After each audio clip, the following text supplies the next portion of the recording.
Greg Palast joins us in the studio. Greg, you might know him from Our Madhouse, Vulture's Picnic, Best Democracy Money Can Buy. And in fact, you got an update, Greg. Best Democracy Money Can Buy, The Case of the Stolen Election. That's the new film. That's the new film. But that was actually about the 2016 election. That's how Trump, so I've changed it to The Case of the Stolen Election, because before the election, I said, this is how Trump's gonna steal the election. Everyone bought their party dress for the inauguration. No one took me seriously. So now the new edition is called This Is How He Stole, called The Case of the Stolen Election. Yeah. Well, we were among the few people who were warning that Yes, that he certainly could win. And so now you got, unfortunately, a potential new stolen election, and that's Georgia. Georgia, absolutely. So what happened is, in the case of Georgia, Brian Kemp, with the help, by the way, of his buddy Chris Kobach of Kansas, purged over 500,000 voters. In 2017, you can imagine 500,000 voters in just Georgia. I sued Kemp, and I got the list of every person that was purged, every single name, all their addresses, all the information about them, handed it over to a team of experts. And he said about like 500,000 people left the state. Like there must have been moving vans everywhere, moved out of Atlanta. We went through name by name, the experts, and said 340,134 voters had never moved, were removed from the voter rolls because they supposedly disappeared from Georgia or the county where they voted. You're talking a third of a million voters who are canned with no notice, no notice. They showed up en masse, and they were either handed provisional ballots, which were thrown in the garbage, and about 50,000 people were simply in violation of federal law, even denied the provisional ballot. But here's the deal. I mean, you have to understand, some of the people, and I was there filming. You got, for example, Christine Jordan, 92 years old, the cousin of Martin Luther King, voted the same place for 50 years.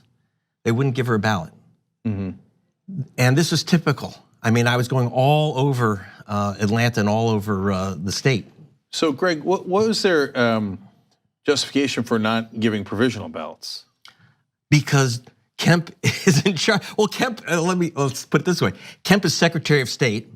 He's the candidate. So he asked the Secretary of State what should be the rule. And the Secretary of State himself said, don't give out the ballots. Now, it's a violation of federal law, but it was brilliant, because Stacey Abrams was ready to fight over counting the provisional ballots, and she got a judge to say count them, but you can't count provisional ballots which were never handed out. So if the race was about a 1.5 point difference, but it was actually much narrower than that when you looked at what would have required a runoff. Yeah, it was a few thousand votes, about just 6,000. a few thousand votes, and they would have needed a runoff. It was a pure steal. But here's the thing, it wasn't just Georgia. This is where everyone was focused. But the trick that Brian Kemp used was developed by some GOP masterminds, including one Chris Kobach of Kansas, who designed programs to help them literally just burn through the voter rolls and bleach them whiter than white. They used methods which are absolutely designed to remove voters of color, young voters. It was very difficult for young voters to vote, including my daughter down in Georgia. And it was just brilliant. For example, Chris Kobach, who's the Secretary of State of Kansas, I know he lost the governorship, but he's not, part of it was because he was running around the country bleaching voter rolls, and people in Kansas resented that. But for example, he used a program called Interstate Crosscheck, 26 states. This is supposed to find double voters. Who are the double voters? People with names like Maria Hernandez. So they'll find a Maria Hernandez in Atlanta, Georgia, and a Maria Hernandez in Virginia. This is a real example, Maria Inez Hernandez versus Maria Cristina Hernandez. They said it's the same voter because Maria Hernandez is not a common name for a Republican. They used this to purge. In Georgia, there were 108,000 people on Chris Kobach's purge list for Georgia that was sent to Kemp in Georgia, 108,000.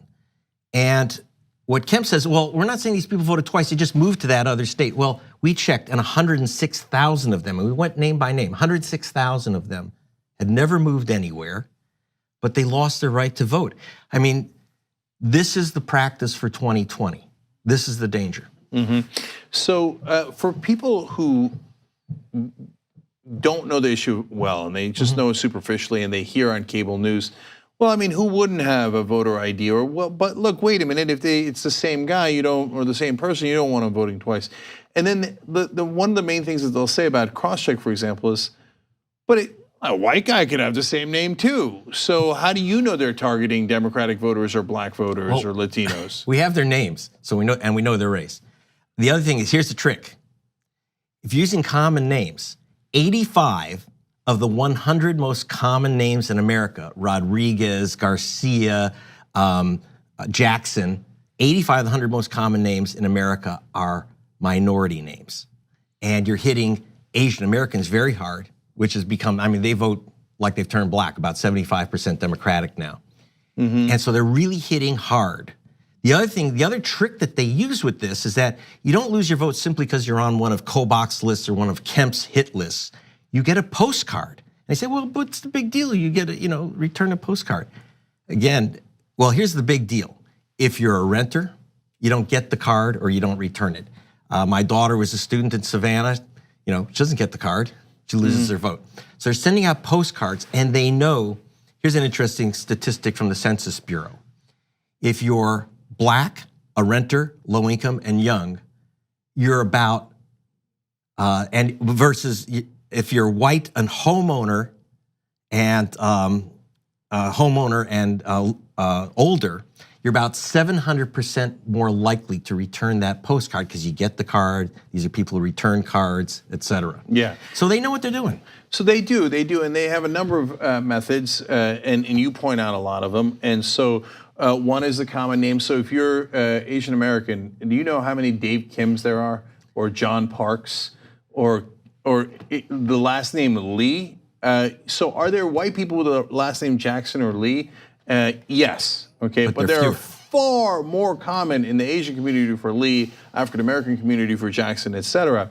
And they've done the studies on it. The Republicans already know, well, that's a good way of disproportionately getting rid of Democratic voters and the voter ID. 8% of white people in this country don't have a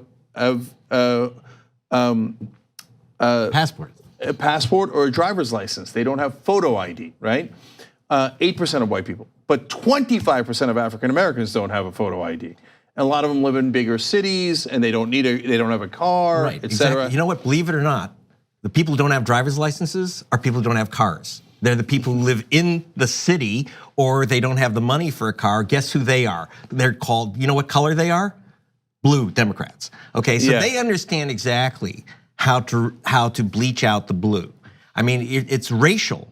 That's the other thing, is that by hitting by the racial aspect, you also get less sympathy and less protection from even the Democratic Party. What makes Stacey Abrams revolutionary is not just that she's the first African American woman nominated by the Democratic Party, but one of the first to stand up and say, I'm not conceding this race.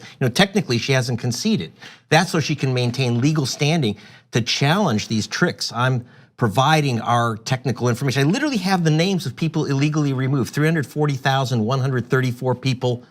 I have the exact name and address. Greg, so your lawsuit's interesting. Jesse Jackson's joined it, right? Yes, Jesse Jackson, and yes. And so what's a possible remedy here? Because they're going to say, well, Kemp's the governor, we're done with it. Well, number one, because Stacey Abrams hasn't conceded. Under Georgia law, if you have a fatally tainted election, it can be run again. But most important, I think what she's focusing on, and this will have national implications, is to say this type of targeted, racist, BS purging of the voter rolls, to say people have moved when they haven't left their home, to say people have died when they're still walking around, to say people are voting in 2 states when it's hard enough to get people to vote in 1. This game has to end.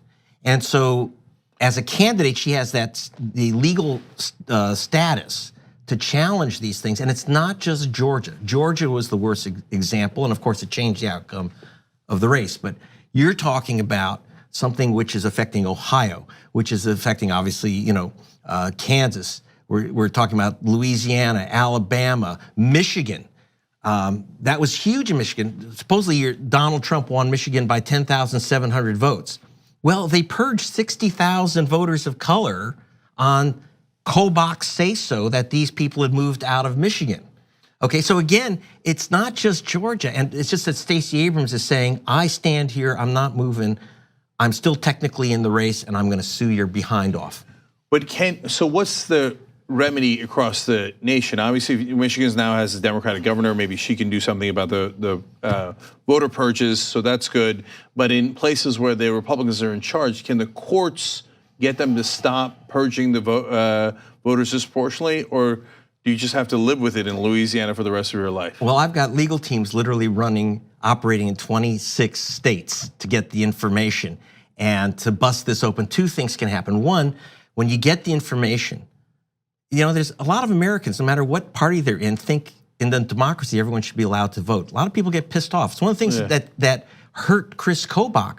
People didn't like him being the purge in general for the Trump administration.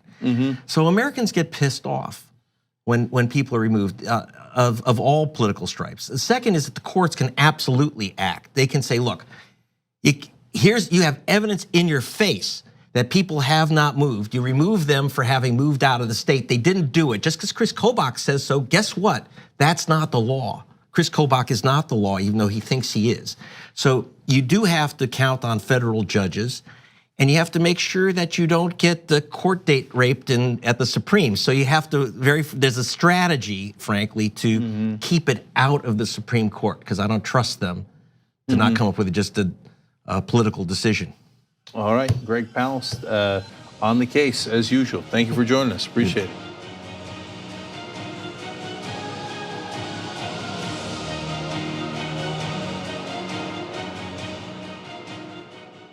On the go? Don't worry, we got you covered. You can still listen to TYT at our new podcast network. Find us on Apple Podcasts, the Google Play Store, or at tyt.com/podcast.